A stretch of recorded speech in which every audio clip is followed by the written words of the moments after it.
বিপিএলে নোয়াখালীর এন্ট্রি তো নিশ্চিত হয়ে গেছে। নোয়াখালী এক্সপ্রেস নামে খেলবে দলটা, কোনো সন্দেহই আর এখন নাই।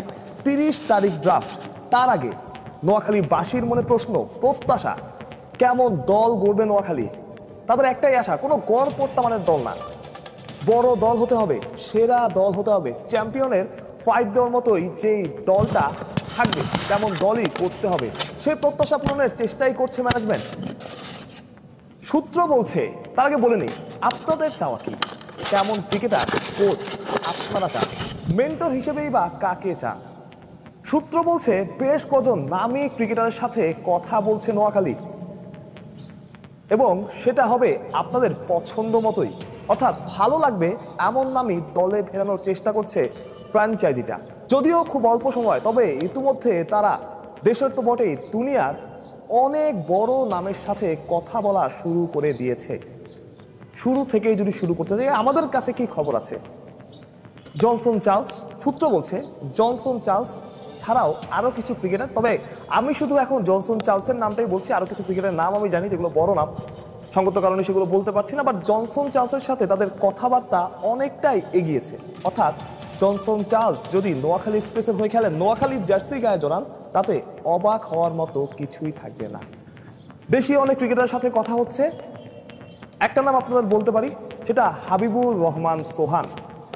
অনেকেই হয়তো ভাবছিলেন, অনেকেই হয়তো ভেবেছেন কাকে নোয়াখালী দলে ফেরাবে। ডিরেক্ট সাইনিং, দুইজন ডিরেক্ট সাইনিং করা যাবে, দুইজন ক্রিকেটার, দেশীয় ক্রিকেটার সরাসরি চুক্তিতে দলে নেওয়া যাবে।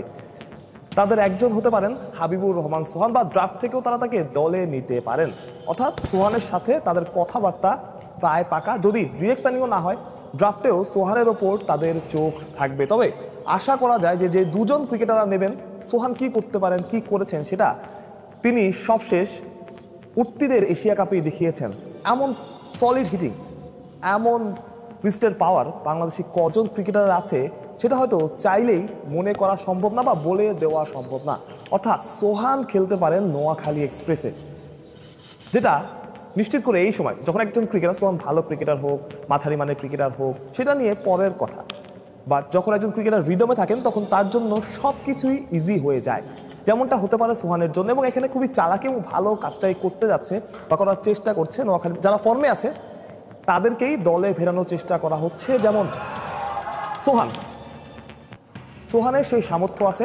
তবে আমি চাইবো সোহানকে যদি খেলানোই হয়, তবে যাতে তাকে সেই স্বাধীনতাটা দেওয়া হয়, যেটা তিনি গত 2 আসরে পাননি। ঢাকার হয়ে খেলেছেন, খুলনা হয়ে খেলেছেন, কখনোই তিনি পর্যাপ্ত ম্যাচ খেলার সুযোগ পাননি। এমন একজন প্লেয়ার যিনি ফ্রিলি খেলতে পছন্দ করেন, তার 1-2 ম্যাচের পারফরমেন্স দেখে তাকে বাদ দিয়ে দেওয়া হয়েছে, বা তিনি কখন কোথায় নামবেন, কখন তিনি খেলবেন তিনি নিজেও জানতেন না। সুতরাং যিনি রিদমে আছেন তাকে যাতে ওই স্বাধীনতাটা দেওয়া হয়, যাতে সোহান 1 ম্যাচ খারাপ খেলে, 2 ম্যাচ খারাপ খেলে বলা যায় তুমি পুরো টুর্নামেন্ট খেলবা ভাই, কোনো সমস্যা নাই, জাস্ট নিজের খেলাটা খেলে দেয়, ফ্রিলি খেলে দেয়। আমার মনে হয় তাতে সোহান পারফর্ম করতে পারবে। কোচিং প্যানেলে কে থাকবে, যতটুকু খবর আমি এখন নিশ্চিত না, বাট গুঞ্জন শুনছি বা আমাদের সূত্র বলছে খালেদ মাহমুদ সুজন, তার সাথে কথাবার্তা চলছে। মেন্টর হিসাবেও একজন বড় নাম আসতে পারে, সে বাংলাদেশের না, দেশের বাইরের অবশ্যই, এবং সেটা অনেক বড় নাম। সেটা হতে পারে অস্ট্রেলিয়ার কেউ, সাউথ আফ্রিকার কেউ, নিউজিল্যান্ডের কেউ একজন। নামটা আমি শুনেছি, বাট সঙ্গত কারণে সেটা এখনো আগায়নি বেশি দূর, তাই আমি বলতে পারছি না। তো মেন্টর হিসেবে একটা বড় নাম থাকতে পারে।